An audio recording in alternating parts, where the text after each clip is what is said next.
Candid Microphone and Candid Camera with Allen Funt, starring you, the people. Welcome to the Candid Camera program, which brings you secretly made movies of all kinds of people in all kinds of situations. We intend to convince you that no one ever knows when he's caught by the Candid Camera. And here's the man who someday may catch you as you really are, Allen Funt.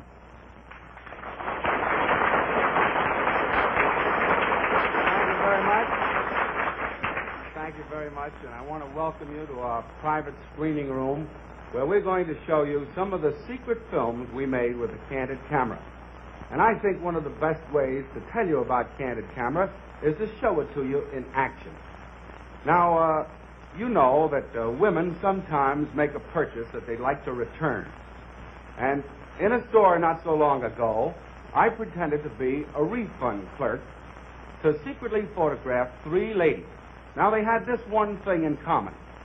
They had all made a purchase, and they were all late in returning it. They were supposed to have it back in 5 days. Now, you see these 3, the microphone was concealed just a few inches from their nose in a box of cleansing tissue. The Candid Camera was in a clothes rack just a few feet away from them. So now let's go to Klein's department store on Union Square, Manhattan. In that busy crowd, what customer would dream that she'd be the star of this television show? Behind the refund counter, I pose as a clerk, and here comes my first customer. Now, you just get a look at this hat. How do you know it doesn't fit you? I'll show you how it fits me. Then you must have worn it then. What do you mean I wore it? I tried it on. How many times? Once. Today.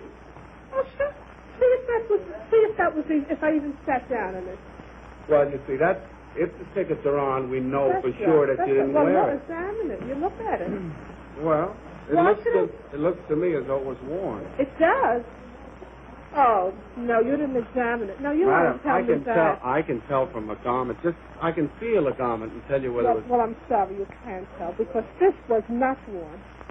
And I brought it to him, keeping it. When they gave me the price... How many times? Now we're friends. I tried it home, and I tried it tailors. All right, all convinced. You know why I had to make absolutely sure of this?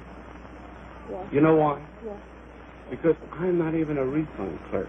You see? I'm with a national broadcasting company. Yeah. So we've been taking pictures of it. Just for fun. Look, see, that's a microphone. Wait a second. Wait. You see that back here? That's a moving picture camera. I'll throw this right there in your throat.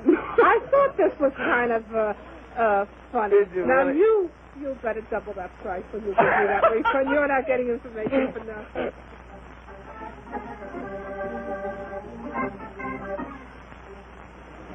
I haven't got the receipt for it. I just got the pair. No good. What? Don't you know you're supposed to have the sales receipt? No, not necessarily. I've returned things before, and I never had the receipt. What's the matter with the hat? I don't like it. I don't want the hat, and there's nothing on the thing saying that I have to have the sales receipt. I don't hear you. There's nothing on here saying that I have to have the sales receipt. What's the matter with the hat? I don't like the hat. Well, why'd you buy it? Because I want to select my own hat. My sister picked it up for me, and I don't like it. Well, why do you let her buy it for you then? Because she bought things before for me that I kept. Let me go to somebody else, All right. huh? Wait. All right. I got my receipt, and I didn't even wear the hat. It's in perfectly good condition. There's not even a feather out of place. Right. All right. Don't give me an Okay. argument. All right. I'll give you a hat. I'll give you your money back. Want your money back? Yes, I want my money And back. you'll be happy? I'll be happy. You won't be angry with me?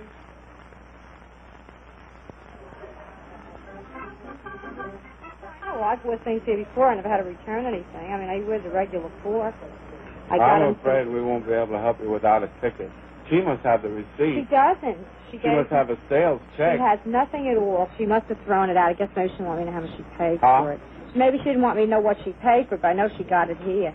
Well, but she wouldn't have to let you know how much she paid for it if she kept it herself. Well, she didn't return it. I got it. You know how it is for a birthday present. It's your garment. Well, what do you mean the sleeves are too long for They're a kid? too long. They can't even be fixed if I bend them up like this. I mean, I'll take another jacket just... You mean that this is There's something wrong with the way the sleeve is made. It's very wide and it's very long. Darling, that can't happen that way. It is. These aren't made one at a time. Look, here's a picture of the child. No, I don't want to see a picture of the child, but I'm telling you, the jacket is out of proportion. Go measure it near any poor jacket you want. It looks exactly right to me. Well, I'm sorry, it isn't. I mean, I would rather have it had it spent $1 to take it to a tailor and come back and argue with you. Well, what do you suggest I do? I suggest give me another jacket. Give me a smaller size. I can't put this into stock this way. There's no way I can control the stock if people bring it back without either the tag has to be on it or you have to have a sales receipt. I bought it here. I mean, I know it's bought here. It was bought with other things. All right, I'll give it to you. I mean, it was what I... All right. Why make it tough? No, I want to be sure that you're on a level with it. If you knew, man, all of... I'll tell you what was bought with the jacket. Let me tell you something. Have you ever been in a movie? Well, I have television. I don't get to movies like these days. Well, would you like to see yourself on television? You've just been on. We've been making movies. Look, this is a microphone right here. Oh! Look. See, that's a camera. Did you ever hear the standard microphone thing? Oh. Did you? Yes. We'll give you a receipt in a minute. After that, I should get a diploma.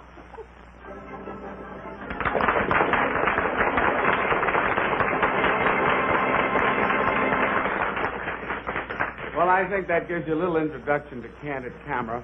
And now I'd like to tell you a little thing that I've had on my mind. Many times I've been at home watching television shows, and I'll hear a master of ceremonies say that with great surprise he introduces some celebrity who kind of popped into his audience. Well, I sort of suspect that celebrities just don't pop into an audience. And although we do have some here, I want you to know that they came at our invitation, and we're most honored that they could make it. In a way, I think it's kind of fair to have stars in our audience because when they're on the screen, there's nothing but you and I watching them. And when you and I are on the screen, I think the stars should be here. And so, first, I'd like to introduce a man who has one day off a week and who graciously consented to come here for a moment, the star of the current Broadway hit The Big Knife, Mr. John Garfield. Stand up, John.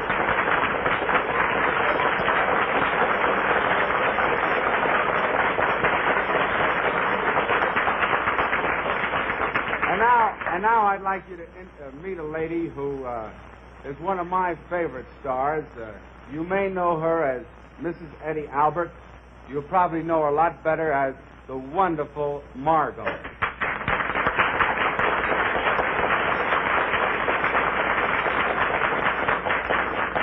And I see that seated right next to Margot is a man you've probably seen just recently in Berlin Express, Mr. Charles Corvin.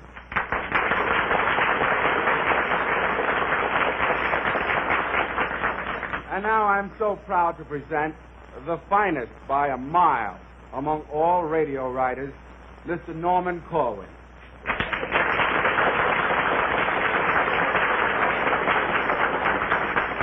And just to the left of Mr. Corwin is his wonderful and extremely talented wife, Catherine Locke.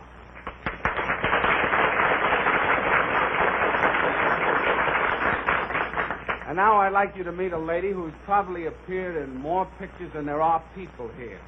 Most recently in The Snake Pit, and I can't begin to name all the rest of them, Miss Ruth Donnelly. How are you, Ruth?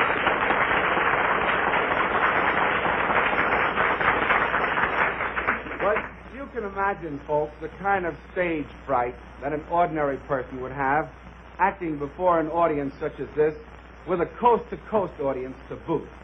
And we feel that what people don't know won't hurt them. And that's why we hide our cameras and our microphones. And one of the easiest ways to hide a camera and a microphone is to put a dummy camera where it can be clearly seen, and to have the real camera out of sight in, let's say, a station wagon nearby.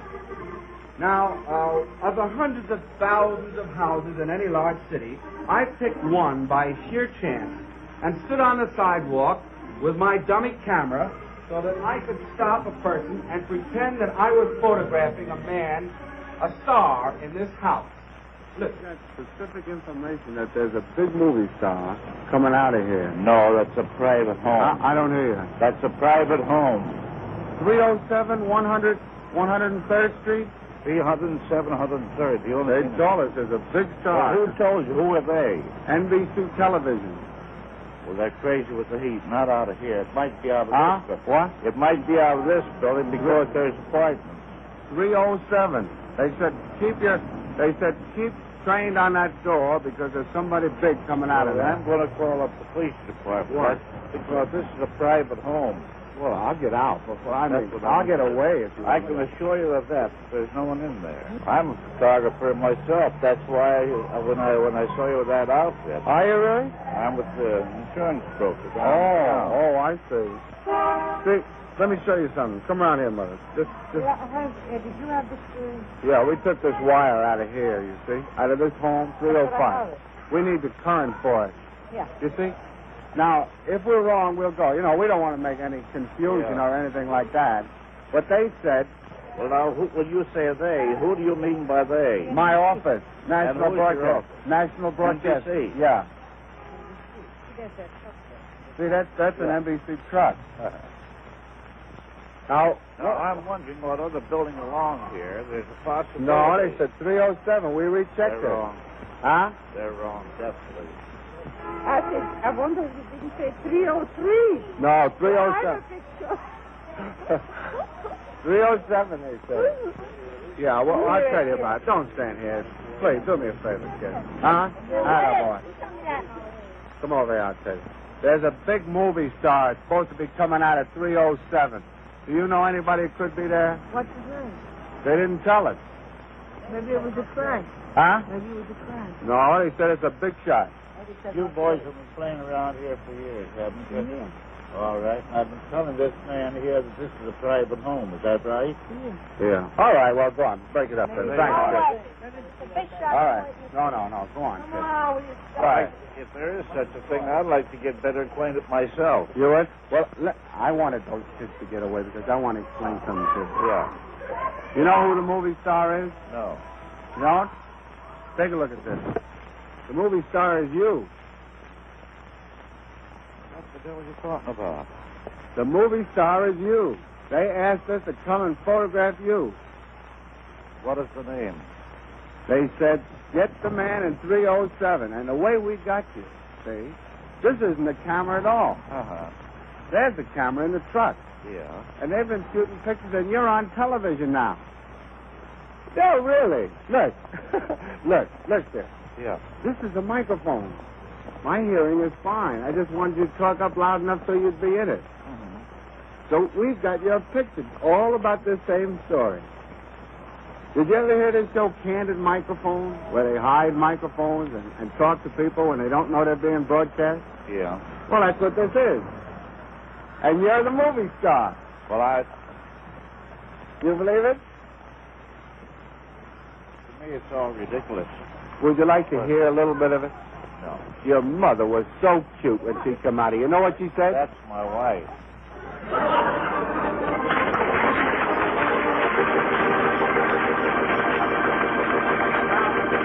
Will you please hold the camera on the audience? Can you go back a little ways, about 3 rows back, and now a little bit to the left. And now I think you can find the man in 307. Stand up, Mrs. Weibel. That's the man. Come on up here. We're just privileged to present to you Mr. Weibel in the flesh here so that you'll know that what we tell you is absolutely true. Mrs. Weibel, are you nervous looking at the camera that you can see? Not quite. Not quite. Well, I Mrs. won't call the police.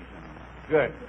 Not like you did before. And I know now that was your wife, Mrs. Weibel. That was really a boner I pulled. But tell me something, sir.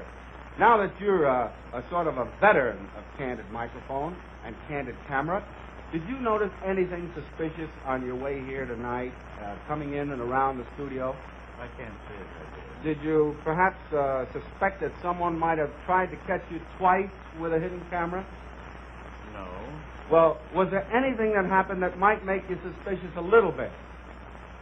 No. Really. No. Well, good. Wayne, will you bring me that you-know-what? Fine. I want to tell you what happened. Mrs. Weibel, we caught you twice. Right here this evening, less than 1 minute ago. We photographed you with one of those wonderful Polaroid cameras, and here's the picture. Oh, That's you talking to me. And what's more, Mrs. Weibel, since you told me that you're a photographer, I want you to have one of these wonderful cameras as a gift from us with our thanks. Thank you very, very much. Now you can go back. Now you can go back and sit with the rest of the movie stars. thank you. Thank you, Mrs. Weibel. Want to hold this quick? Folks, kid stars like Jackie Coogan and Shirley Temple are really wonderful, but when it comes right down to it, there are a few things in the world that can be quite as wonderful and charming as a 5-year-old kid being himself. And not so long ago, I went to a nursery where kids play, and I asked them a question that was kind of silly. And they were smart enough to give me an answer. I asked them how they thought we could stop the next war from happening before it happened.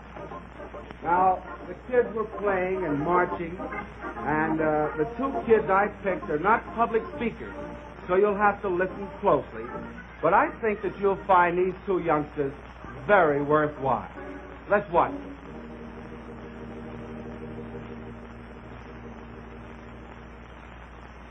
Do you fight much? Huh? Yes. With a lot of people? Mm-hmm. Do you know any way, Johnny, to stop people from fighting? How? They hit me, I hit them right back. This whole country is having a lot of trouble with the people that want to fight. Some people think we ought to hit them back, and some people think we ought to stop fighting. And I think we ought to stop fighting, but I don't know how to do it, and I thought maybe a young fellow like you would be able to tell us.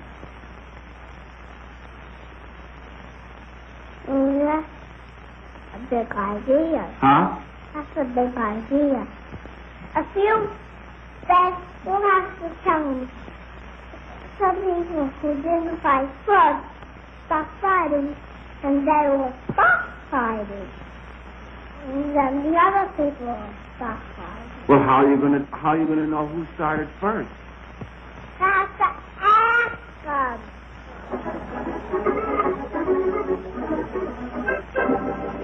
These two people wanted to have a big fight where there'd be Swords? with swords and guns. And it's one that are sharp. Yeah, sharp swords. If someone sticks someone in the eye, that means someone's really bad. That's right, they're bad. Well, now, both of these people, see, these people here and these here, they want to have a fight. Now, what I want to know is, now, how... I know you do. They're very pretty, too. Yeah. Marilyn, how could we stop these people from fighting?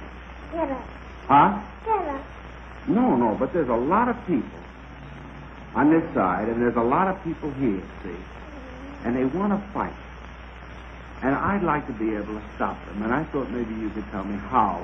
What are some of the things we could do to stop them? Take their swords away. What's that? Take their swords away. Well, you might be able to do that, but supposing they wouldn't give them to you. What should we do? When I see someone fighting, my mother calls them stupid. Anytime you see them fighting, she calls them that? Yeah. Well, now, these people might be stupid if they fight, but how can we stop them, you see? That's Call them stupid. You think if you call them stupid, they might stop? But there's so many. It just doesn't do any good to call them stupid. Call them all stupid. And they would stop if you did that? Merlin, Yeah. did you ever see yourself in a movie? No. You never did? Well, you know you're gonna. Yeah. 'Cause I can see you and look in your eyes. What's that? I can see you in your eyes.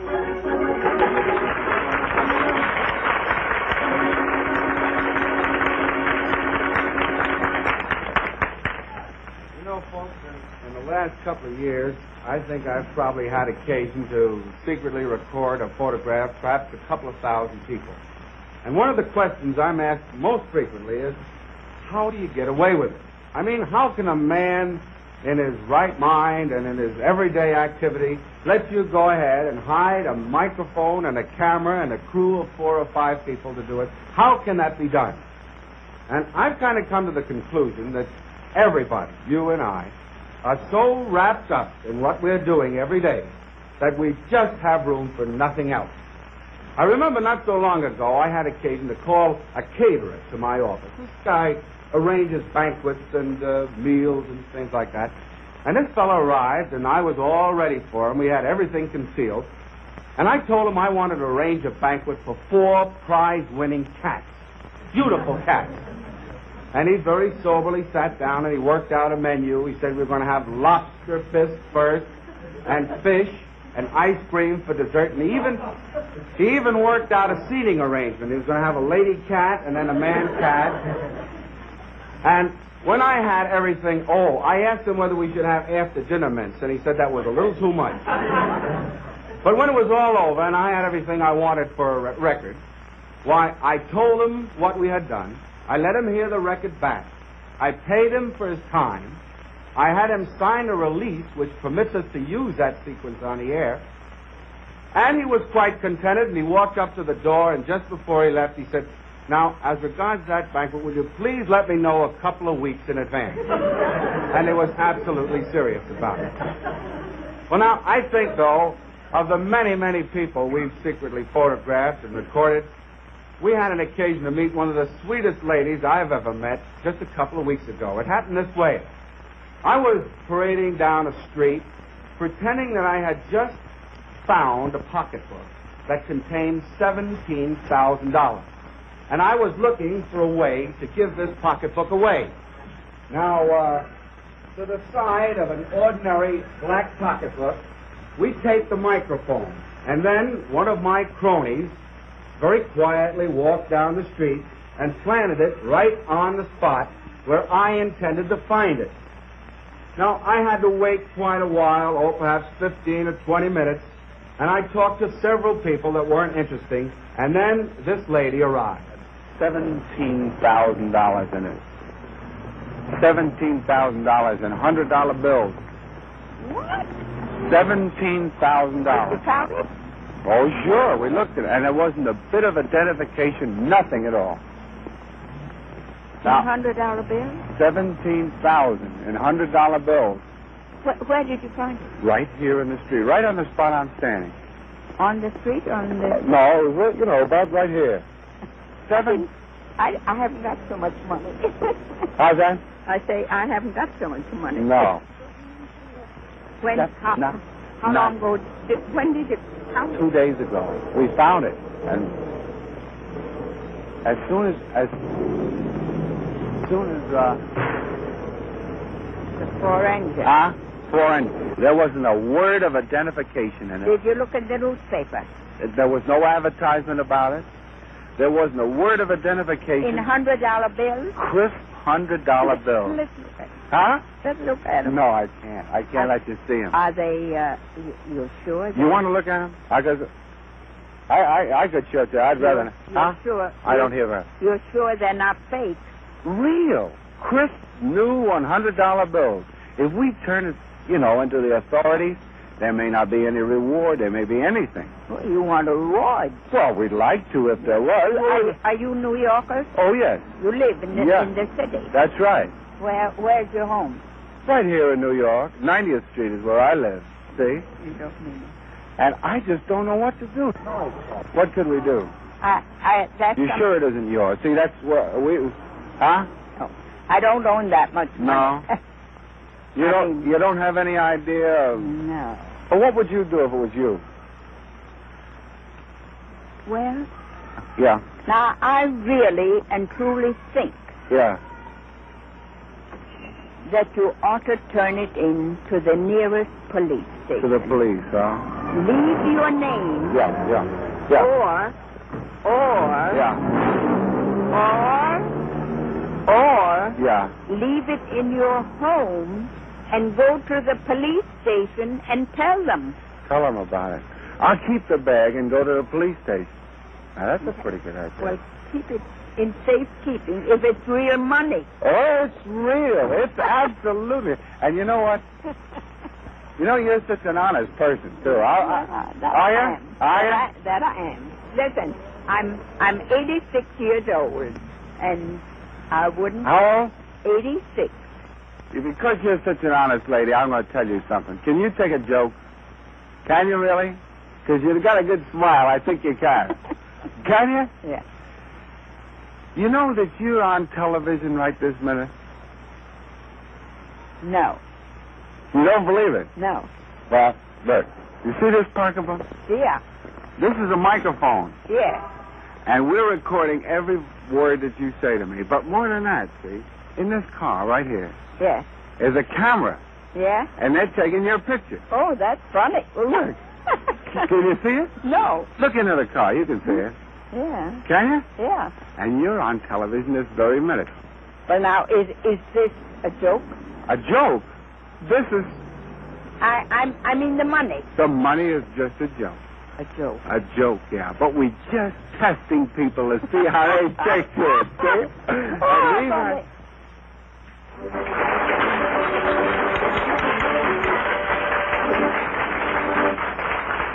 I wonder how many people in this audience happen to be 86 years young and are honest enough that they would refuse $17,000. Will she please raise her hand? I see her. I'm coming down and find her myself. Mrs. Neffer, won't you stand up for a moment? It's so wonderful to see you. Mrs. Neffer? Mrs. Neffer, do you recognize this pocketbook? It's the same one that we found on the street. Tell me something, Mrs. Neffer. How much money do you think there is in this now? I'm pretty afraid to say much. You're afraid there isn't? Well, Miss Nestor, tell me again, how old are you? I'm 86. 86. And that's the truth. Do you believe me now?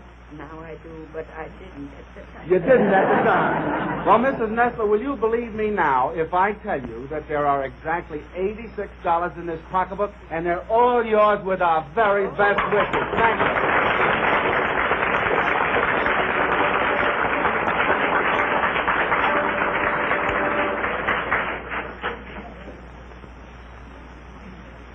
Camera is tailored for your entertainment, so write us candidly about it. Is there someone you'd like us to catch? If so, write to Candid Camera, WNBT, New York. So won't you eavesdrop in again next Sunday at this same time? And until then, wherever you go, wherever we find you, You'll never know when you'll be made the star of the Candid Camera.